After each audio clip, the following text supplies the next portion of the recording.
ओम शांति। 23 जनवरी 2023 बाप दादा साकार मुरली सार में बाबा ने कहा, मीठे बच्चे, पवित्रता बिना भारत स्वर्ग बन नहीं सकता। तुम्हें श्रीमत है, घर गृहस्थ में रहते पवित्र बनो, दोनों तरफ तोड़ निभाओ। प्रश्न में दूसरे सत्संगों व आश्रमों से यहाँ की कौन सी रस्म बिल्कुल न्यारी है? उत्तर में उन आश्रमों में मनुष्य जाकर रहते हैं, समझते हैं संग अच्छा है, घर आदि का हंगामा नहीं है, एम ऑब्जेक्ट कुछ नहीं। परंतु यहाँ तो तुम मर जीवा बनते हो, तुम्हें घर बार नहीं छुड़ाया जाता। घर में रह तुम्हें ज्ञान अमृत पीना है, रूहानी सेवा करनी है। यह रस्म उन सत्संगों में नहीं है। ओम शांति। बाप बैठ बच्चों को समझाते हैं, क्योंकि बच्चे जानते हैं कि यहाँ बाप ही समझाते हैं, इसलिए घड़ी घड़ी शिव भगवानुवाच कहना भी अच्छा नहीं लगता। वह गीता सुनाने वाले कहेंगे कृष्ण भगवानुवाच, वह तो होकर गए हैं। कहते हैं श्री कृष्ण ने गीता सुनाई थी, राजयोग सिखाया था। यहाँ तो तुम बच्चे समझते हो शिव बाबा हमको राजयोग सिखला रहे हैं, और कोई सत्संग नहीं जहां राजयोग सिखाते हो। बाप कहते हैं मैं तुमको राजाओं का राजा बनाता हूं। वह तो सिर्फ कहेंगे कृष्ण भगवानुवाच, मन मना भव। कब कहा था? तो कहते हैं 5000 वर्ष पहले, व कोई कहते क्राइस्ट से 3000 वर्ष पहले। 2000 वर्ष नहीं कहते, क्योंकि 1000 वर्ष जो बीच में है उसमें इस्लामी बौद्धि आए। तो क्राइस्ट से 3000 वर्ष पहले सतयुग सिद्ध हो जाता है। हम कहते हैं आज से 5000 वर्ष पहले गीता सुनाने वाला भगवान आया था और आकर देवी देवता धर्म स्थापन किया था। अब 5000 वर्ष बाद फिर से उनको आना पड़े। यह है 5000 वर्ष का चक्र। बच्चे जानते हैं कि यह बाप इस द्वारा समझा रहे हैं। दुनिया में तो अनेक प्रकार के सत्संग हैं जहां मनुष्य जाते हैं। कोई आश्रमों में जाकर रहते भी हैं, तो उसको ऐसे नहीं कहेंगे कि माता पिता पास जाए जन्म लिया व उनसे कोई वर्षा मिलता है। नहीं, सिर्फ वह संग अच्छा समझते हैं। वहां घर आदि का कोई भी हंगामा नहीं होता। बाकी एम ऑब्जेक्ट तो कुछ भी नहीं है। यहाँ तो तुम कहते हो हम माता पिता के पास आए हैं। यह है तुम्हारा मर जीवा जन्म। वह लोग बच्चे को एडॉप्ट करते हैं, तो वह जाकर उनका घर बसाता है। यहाँ वह रस्म नहीं है कि पियर घर ससुर घर को छोड़ यहाँ आकर बैठे। यह हो नहीं सकता। यहाँ तो गृहस्थ में रहते कमल फूल समान रहना है। कुमारी है वह कोई भी है, उनको कहा जाता है घर में रहे रोज ज्ञान अमृत पीने आओ। नॉलेज समझकर फिर औरों को समझाओ, दोनों तरफ तोड़ निभाओ। गृहस्थ व्यवहार में भी रहना है, अंत तक दोनों तरफ निभाना है। अंत में यहाँ रहे या वहां रहे, मौत तो सभी को आना है। कहते हैं राम गयो रावण गयो, तो ऐसे नहीं कि सभी को यहाँ आकर रहना है। यह तो निकलते तब हैं जब विष के लिए उन्हों को सताया जाता है। कन्याओं को भी घर रहना घर में है। मित्र संबंधियों की सर्विस कर रही हैं। सोशल वर्कर तो बहुत हैं। गवर्नमेंट इतने सबको तो अपने पास रख नहीं सकती। वह अपने गृहस्थ व्यवहार में रहते हैं, फिर कोई न कोई सेवा भी करते हैं। यहाँ तुमको रूहानी सेवा करनी है, गृहस्थ व्यवहार में भी रहना है। हाँ, जब विकार के लिए बहुत तंग करते हैं तो आकर ईश्वरीय शरण लेते हैं। यहाँ विष के कारण बच्चियां मार बहुत खाती हैं और कहाँ भी यह बात नहीं है। यहाँ तो पवित्र रहना पड़ता है। गवर्नमेंट भी पवित्रता चाहती है, परंतु गृहस्थ व्यवहार में रहते पवित्र बनाने की ताकत ईश्वर में ही रहती है। समय ऐसा है जो गवर्नमेंट भी चाहती है कि बच्चे जास्ती पैदा न हो, क्योंकि गरीबी बहुत है, तो चाहते हैं भारत में पवित्रता हो, बच्चे कम हो। बाप कहते हैं, बच्चे पवित्र बनो तो पवित्र दुनिया के मालिक बनेंगे। यह बात उन्हों की बुद्धि में नहीं है। भारत पवित्र था, अभी अपवित्र है। सभी आत्माएं खुद भी चाहती हैं कि पवित्र बने। यहाँ दुख बहुत है। तुम बच्चे जानते हो कि पवित्रता बगैर भारत स्वर्ग हो नहीं सकता। नरक में है ही दुख। अब नरक तो और कोई चीज नहीं। जैसे गरुड़ पुराण में दिखाते हैं, वैतरणी नदी है जिसमें मनुष्य गोते खाते हैं। ऐसे तो कोई नदी है नहीं जहां सजाएं खाते हो। सजाएं तो गर्भ जेल में मिलती हैं। सतयुग में तो गर्भ जेल होता नहीं जहां सजाएं मिले, गर्भ महल होता है। इस समय सारी दुनिया बीती जागती नरक है, जहां मनुष्य दुखी रोगी हैं, एक दो को दुख देते रहते हैं। स्वर्ग में यह कुछ होता नहीं। अब बाप समझाते हैं, मैं तुम्हारा बेहद का बाप हूं, मैं रचयिता हूं, तो जरूर स्वर्ग नई दुनिया रचूंगा। स्वर्ग के लिए आदि सनातन देवी देवता धर्म रचूंगा। कहते हैं, तुम मात पिता कल्प कल्प यह राजयोग सिखाया था। ब्रह्मा द्वारा बैठ सभी वेद शास्त्रों के आदि मध्य अंत का राज समझाते हैं। बिल्कुल अनपढ़ को बैठ पढ़ाते हैं। तुम कहते थे ना, हे भगवान आओ। पतित तो वहां जा न सके, तो पावन बनाने लिए उनको जरूर यहाँ आना पड़े। तुम बच्चों को याद दिलाते हैं कि कल पहले भी तुमको राजयोग सिखाया था। पूछा जाता है कि आगे कभी यह नॉलेज ली है, तो कहते हैं हाँ, 5000 वर्ष पहले हमने यह ज्ञान लिया था। यह बातें हैं नई। नया युग, नया धर्म फिर से स्थापन होता है। सिवाय ईश्वर के यह दैवी धर्म कोई स्थापन कर नहीं सकता। ब्रह्मा, विष्णु, शंकर भी नहीं कर सकते, क्योंकि वह देवताएं स्वयं रचना है। स्वर्ग की रचयिता मात पिता चाहिए। तुमको सुख घनेरी भी यहाँ चाहिए। बाप कहते हैं, रचता मैं भी हूँ। तुमको भी ब्रह्मा मुख द्वारा मैंने रचा है। मैं मनुष्य सृष्टि का बीज रूप हूँ। भल कोई कितना भी बड़ा साधु संत आदि हो, परंतु किसके भी मुख से ऐसे नहीं निकलेगा। यह है गीता के अक्षर। परंतु जिसने कहा है वही कह सकता है, दूसरा कोई कह ना सके। सिर्फ फर्क यह है कि निराकार के बदले श्री कृष्ण को भगवान कह देते हैं। बाप कहते हैं, मैं मनुष्य सृष्टि का बीज रूप परम धाम में रहने वाला निराकार परमात्मा हूं। तुम भी समझ सकते हो। साकार मनुष्य तो अपने को बीज रूप कह न सके। ब्रह्मा, विष्णु, शंकर भी नहीं कह सकते। यह तो जानते हैं कि सबको रचने वाला शिव बाबा है। मैं देवी धर्म की स्थापना कर रहा हूं, ऐसे कहने की भी कोई में ताकत नहीं।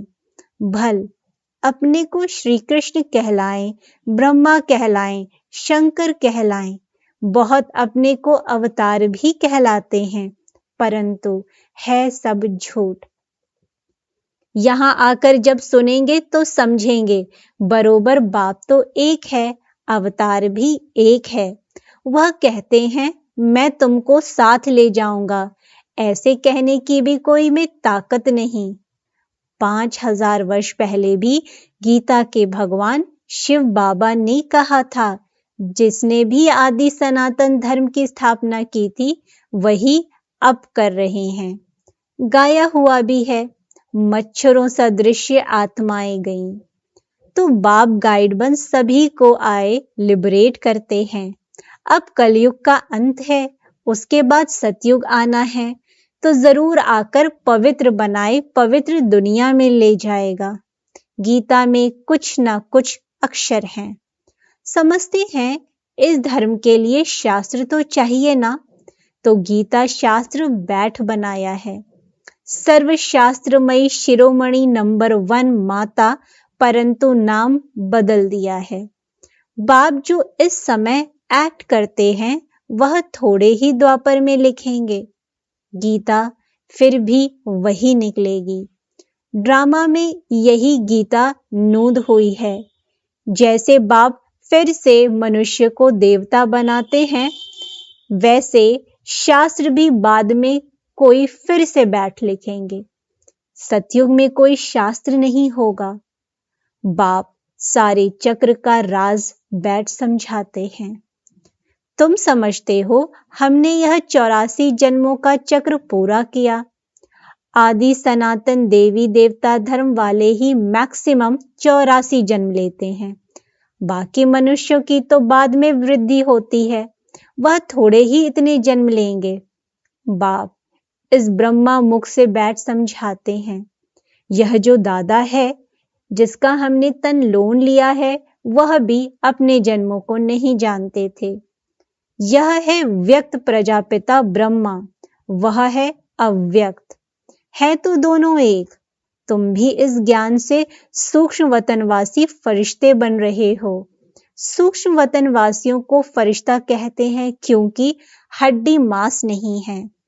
ब्रह्मा विष्णु शंकर को भी हड्डी मांस नहीं है, फिर उन्हों के चित्र कैसे बनाते हैं? शिव का भी चित्र बनाते हैं, है तो वह स्टार, उनका भी रूप बनाते हैं। ब्रह्मा विष्णु शंकर तो सूक्ष्म हैं, जैसे मनुष्यों को बनाते हैं वैसे शंकर का तो बना न सके, क्योंकि उनका हड्डी मांस का शरीर तो है नहीं। हम तो समझाने के लिए ऐसे स्थूल बनाते हैं, परंतु तुम भी देखते हो कि वह सूक्ष्म है। अच्छा, मीठे मीठे सिकिलधे बच्चों प्रति माता पिता बाप दादा का याद प्यार और गुड मॉर्निंग। रूहानी बाप की रूहानी बच्चों को नमस्ते। हम रूहानी बच्चों की रूहानी बाप दादा को नमस्ते नमस्ते नमस्ते। शुक्रिया बाबा, शुक्रिया।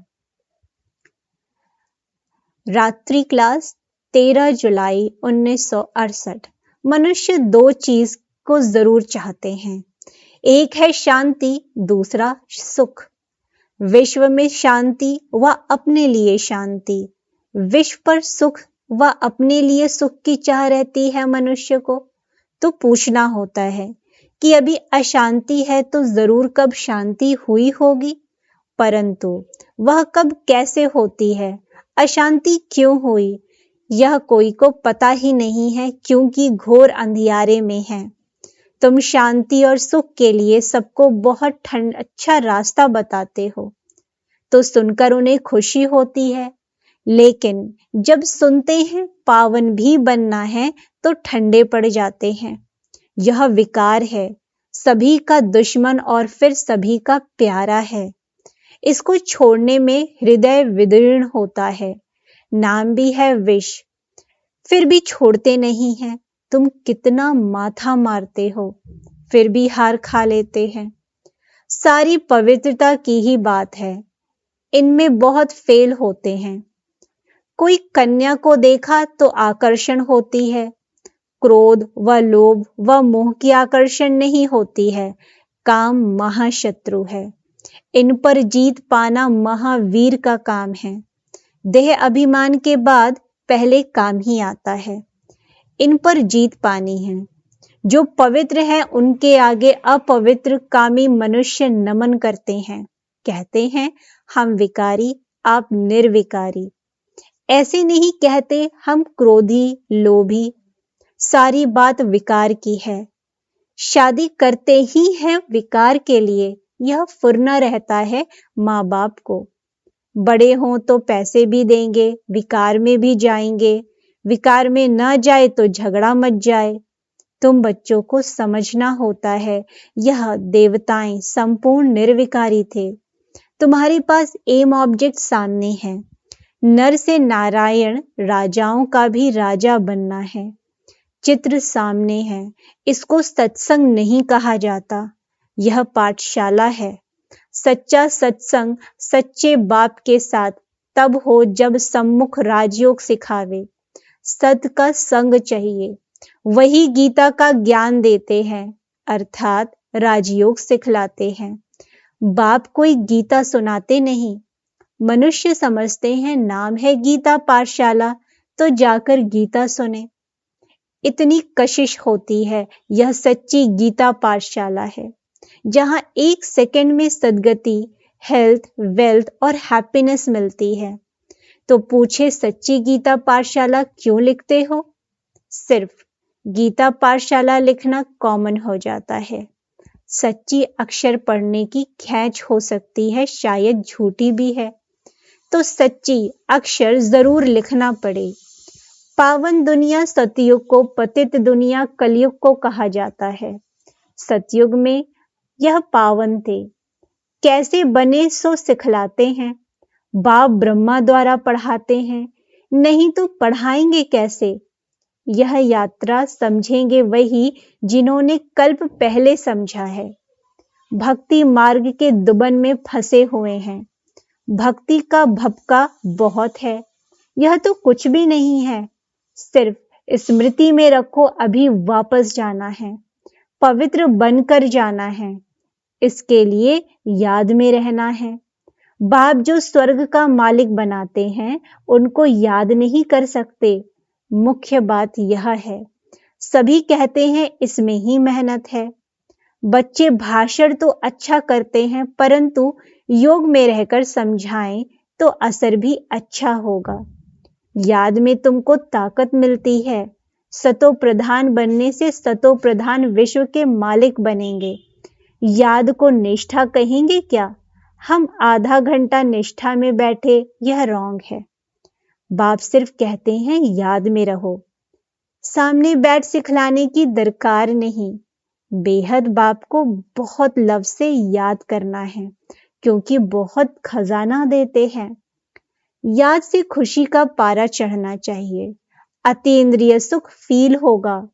बाप कहते हैं तुम्हारी यह लाइफ बहुत वैल्यूएबल है, इनको तंदुरुस्त रखना है। जितना जिएंगे उतना खजाना लेंगे।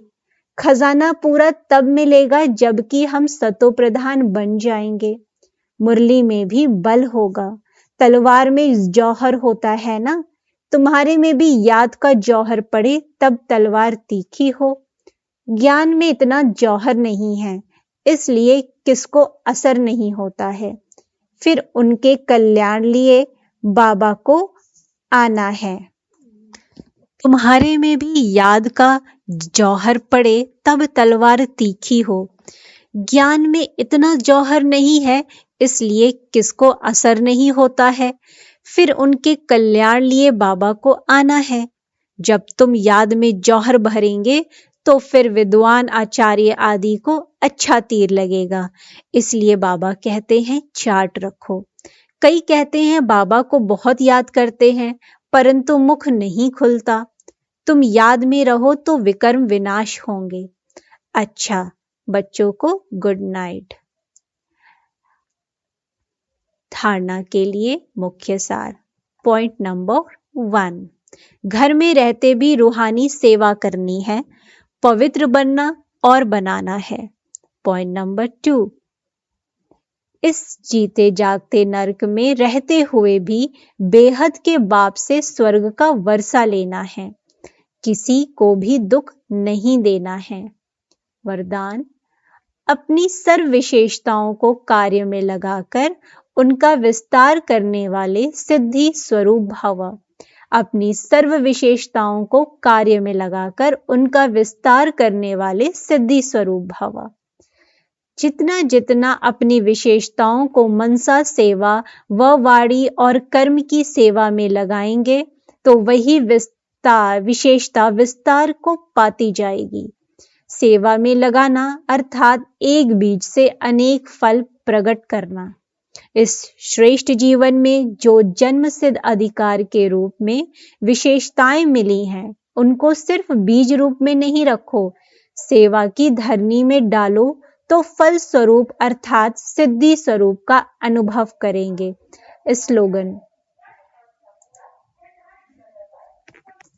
स्लोगन विस्तार को न देख सार को देखो और स्वयं में समा लो, यही तीव्र पुरुषार्थ है।